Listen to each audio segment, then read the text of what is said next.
Ei, mulher, tudo bem? Como é que tá a sua vida de oração?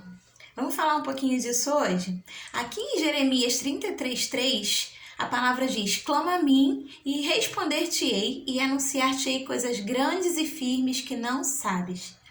Às vezes a gente fica se perguntando, né? Deus já sabe de tudo, por que será que a gente tem que orar? Será que Deus já não se cansa de ouvir eu pedindo sempre as mesmas coisas? Às vezes você, como eu, está aguardando algo que tem pedido há muito tempo ao Senhor.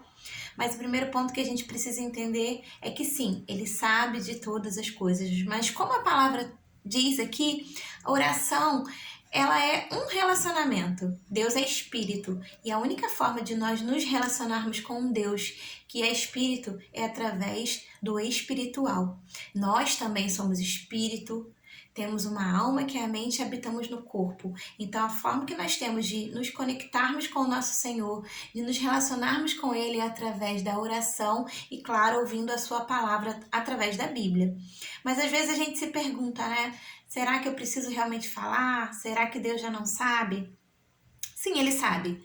Mas você vê que em várias passagens na Bíblia, né? Como ali mesmo o paralítico no tanque de Betesda, o Senhor perguntou: queres ser curado? Jesus já sabia que ele queria ser curado, mas ele quer ouvir a nossa confissão, ele quer ouvir o nosso clamor, a nossa reivindicação. E às vezes a gente, na incredulidade ou no cansaço de estar pedindo as mesmas coisas, a gente se pergunta: será que ainda vale a pena falar de novo? Mas a resposta é que sim. Deus quer que a gente, como nós lemos ali na parábola do amigo importuno, né? Se o amigo que não queria levantar para atender o amigo porque estava deitado, pela insistência, levantou e atendeu e deu os pães que ele precisava, quanto mais um Deus bondoso, maravilhoso, que é o nosso Pai, não fará se nós perseverarmos na oração.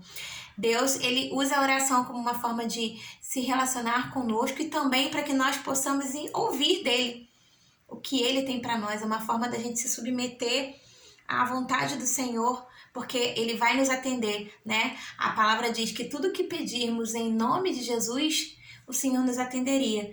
Mas precisamos ter o discernimento para entender que ele vai atender aquilo que for condizente com a vontade dele. Ele é pai, e assim como nós não fazemos, nós como pais não fazemos todas as vontades dos nossos filhos, porque conhecemos o que é melhor para eles, o nosso Deus também.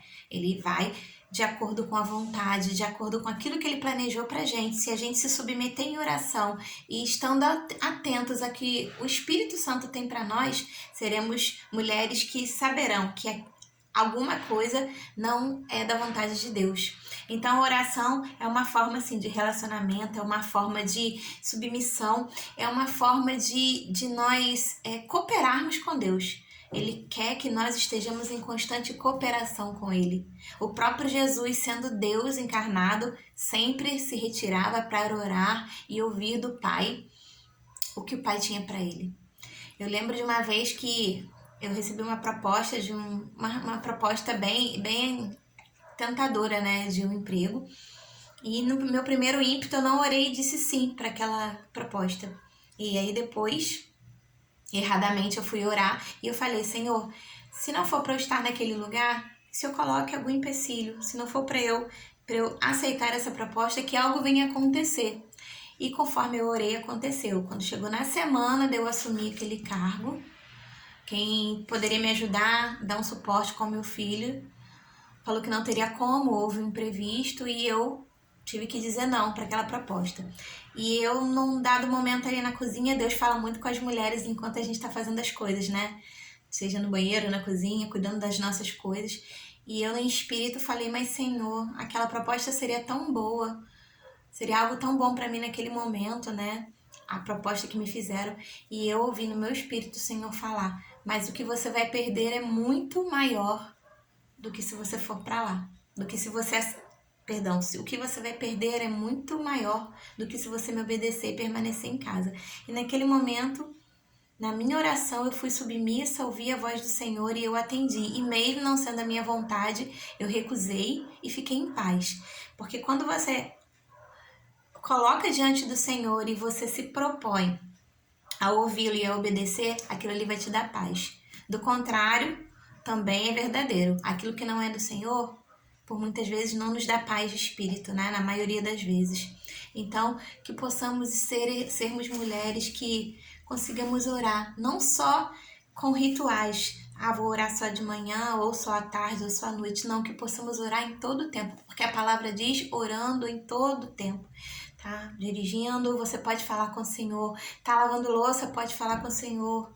Você vai varrer a casa, vai falar com o Senhor. Tá no seu trabalho, enquanto você está trabalhando, você pode estar falando com o Senhor. E Ele, se você tiver um pouco de atenção e silêncio, o Senhor vai te ouvir.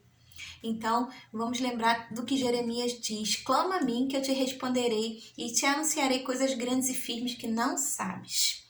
Então, a oração nos fará ouvir e receber notícias boas, exortações que a gente não sabe, algumas coisas que achamos que são boas e não são, outras que podemos orar e pedir e Deus vai fazer infinitamente mais e vai nos anunciar, como ele diz, coisas grandes e firmes que não sabemos. Que possamos orar pela nossa casa, que possamos orar pelos nossos filhos, pelas nossas vidas, que possamos ser boca de Deus, profetas de Deus, para abençoar a nossa geração, a começar por nós e a nossa casa.